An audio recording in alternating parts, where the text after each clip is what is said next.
Well, thank you for joining us tonight at 6. I'm Hoyt alongside Faith Woodard and this guy, Nathan Scott. Yeah, Nathan. What was that about? Look, he said this guy. He said, who is this over here? Nathan, we tried to let the weather impact alert expire last night, but another extreme heat alert came this afternoon. Yeah, that's why I said this guy. Because we're still It's not my fault. We're still dealing with the heat. I mean, what was the reasoning behind making the call today to make another impact alert day? Yeah, well, it was pretty much because dew points came in higher than expected, so that sent up the heat indices well above 110 as early as noon. And the highest heat index value we saw out there this afternoon at Little Rock was 114 degrees. But there are changes that will be happening. This is the forecast for Saturday morning now, because it hasn't just been the daytime highs that have been quite nasty. Nighttime lows, we have not seen the low below 70 degrees here in the metro since really mid-June. That could be changing. Look at all the 60s forecast to begin your Saturday. And we may see temperatures drop down into the 60s here in Little Rock by Sunday morning. Stay tuned on that. Out there today, though, it was a sweat fest because we saw temperatures did not reach 100 degrees at Little Rock, but everybody else around the metro, well, you went for extra credit. 103 was the high in Hot Springs, 103 in Russellville, and temperatures out there right now all over the board just because some locations have seen rain-cooled air. Meanwhile, it's still 100 in Fort Smith, 103 in Texarkana. Your current heat index still feels like 111 in Searcy and also Pine Bluff. So we have the THV 11 weather impact alert until 7 o'clock for this evening. If you do have those heat indices still above 110, certainly drink plenty of water, take it easy, and hold off on any demanding task until this alert is lifted later this evening. I'll have more on that heat relief coming up this weekend a little bit later. All right, Nathan, thank you. It's a story we've been covering for a while. Safety issues and poor conditions at Willow Ben Apartments in Jacksonville. And now the city says they're shutting them down for good. THV 11's Carter Thweed sat down with the mayor to find out how they pulled it off and the help for people who need a new place to live.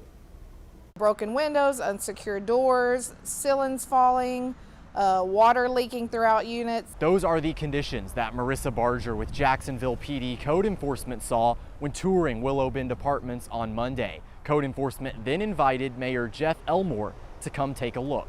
Nobody should be living in those kind of conditions, and it was at that point in time I was like, no, this has to stop. Elmore tells me that he was going to revoke Willow Ben's business license, only to find out they were already 7 months behind on renewing it. So Elmore simply won't allow them to do so, meaning the property will either be sold or condemned. If there's nothing else that changes in the extremely near future, yes, we will pursue condemnation on it because it's uninhabitable as it is. So what'll happen to the people that live there? Elmore says there's not many, only 29 units out of 100 are filled. The people in those 29 will be relocated. Housing and Urban Development, HUD, has graciously said that they would move all the residents. They'll pay for the move, help them move, get them set up in a new place. And efforts like this aren't finished in Jacksonville. And it will also serve as an example to other landlords, whether it's individual homes that are not keeping up their properties or treating residents like they should be, to other apartment complexes that may be headed down that same road, that the city of Jacksonville takes it seriously. We are here for the residents and the citizens of Jacksonville. We want to work to make them have a safe and comfortable living environment. In Jacksonville, Carter Thweet, THV 11 News. Carter, thank you. And we reached out to the landlords and the parent company, Millennia Housing Management, and like the city, we have not heard back. New details tonight on the deadly shooting on Labette Manor Drive Monday afternoon. LRPD making a third arrest in connection to this homicide. Tonight, police arresting 20-year-old Antiana Wilbur, Travian Howard, and Jamar Perkins. They all were arrested yesterday. All three are facing capital murder charges. Police have not released any details on the victim or what led to the shooting. And former Hot Spring County Sheriff Scott Finkbeiner sentenced today after pleading guilty to 2 misdemeanor state charges. He'll spend 6 months in state prison and pay a $4,500 fine for unauthorized use of the state's crime database and sexual solicitation. But Finkbinder also faces 6 federal charges. 5 of those have been dropped as part of a guilty plea in those courts. He's still waiting for that federal sentencing. Well, the manhunt for the suspect behind the Devil's Den double homicide is now in its 5th day. Yeah, this crime continues to send shockwaves throughout the region. It's grabbing national attention. We saw it on CBS Evening News. Bo Russell updates the search details tonight, and here's some of the biggest concerns that the public still has around there. Law enforcement has released a composite sketch and a photo of the person of interest in this case. According to police reports, the man in question was seen leaving the area in a black 4-door sedan with its license plate obscured by tape, leaving one of the park's 2 exits.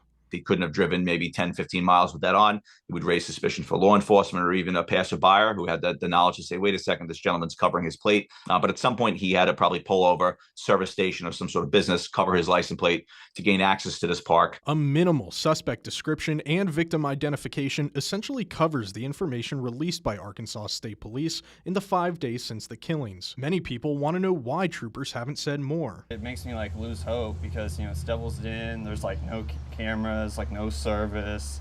It's very easy for someone to just come and go out of there. I'm just hoping that they maybe have information that we don't know about. On Saturday, it took 6 hours for police to release an official statement regarding the double homicide. They say it took so long because of poor cell service in the park.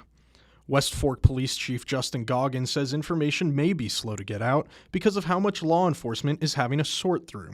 I can't imagine the amount of information they're having to go through and sort through. Yeah, I'm just trying to be patient with investigators. They're going as quick as they can, I'm sure, trying to go through all the information and put it out as quick as they can. Fugitive recovery expert Patrick McCall says it's common for law enforcement to keep details confidential in an active investigation. Typically, law enforcement probably does have some more details pertaining to this individual than they've released to the media or to the press.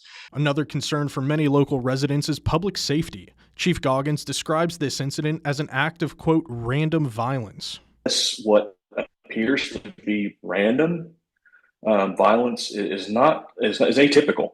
And I think that's why it really kind of rattles us and shakes us. McCall suggests the chances of this happening again are slim. If you look at statistics, the chance of this happening again are probably very slim. This looks like a lone operator or a lone wolf, as we call it, that did this horrific crime. I don't think this individual is going back there and plotting to do something else again. Criminology expert Dr. Angelo Brown also offers reassurance that Devil's Den is currently safe. This park is probably safer now than it was previously because there's going to be extra police, people just paying attention more. According to the report sent by ASP, the attacker is believed to have been injured during the attack. I've called and emailed state police asking how they came to this conclusion, but have not received a response. I've also asked officials how the photo released yesterday was obtained and questions about the backpack seen in the picture. As the community grapples with grief, park visitors like Christine Davis are reflecting on the tragedy. It's very somber out here. It's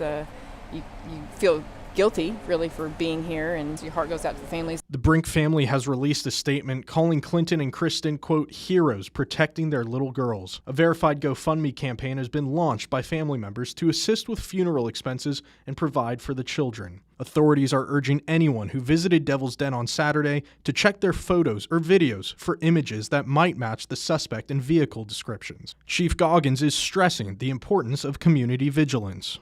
It's not about the tools or the weapons, it's about the mindset. And the biggest part of that is being aware.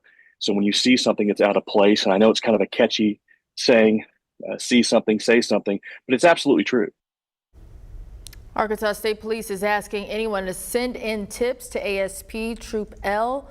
They say that no tip is too small.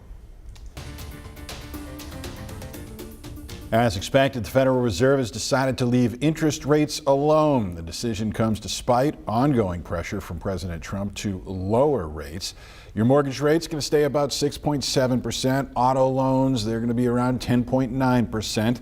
While Fed Chair Jerome Powell and 8 other board members voted to leave rates the same for the first time in 20 years, 2 board members voted differently, not a unanimous decision. President Trump says that the new numbers, though, on the economy show GDP is better than expected, so rates cuts should follow.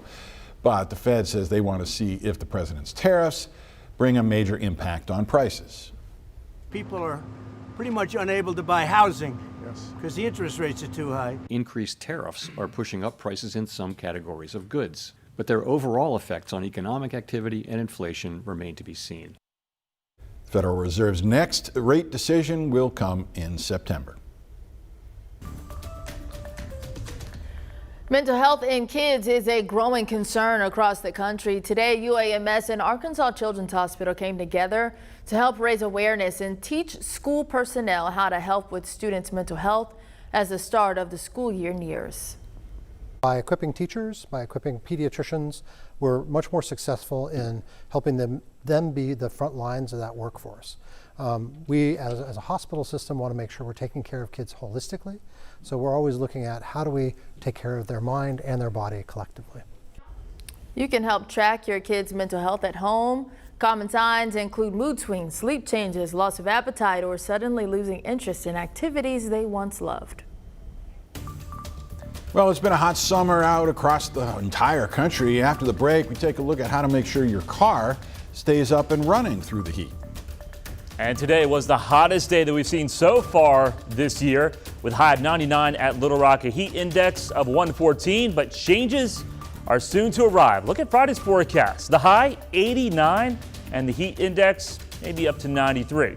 Right now I'm tracking a few showers and storms. I'll have a live look at radar and more on the cool down coming up. Here's a look at what's coming up tonight on THV 11 Plus. Grab your popcorn and feed it to Seymour, because we've got the 1960 classic Little Shop of Horrors.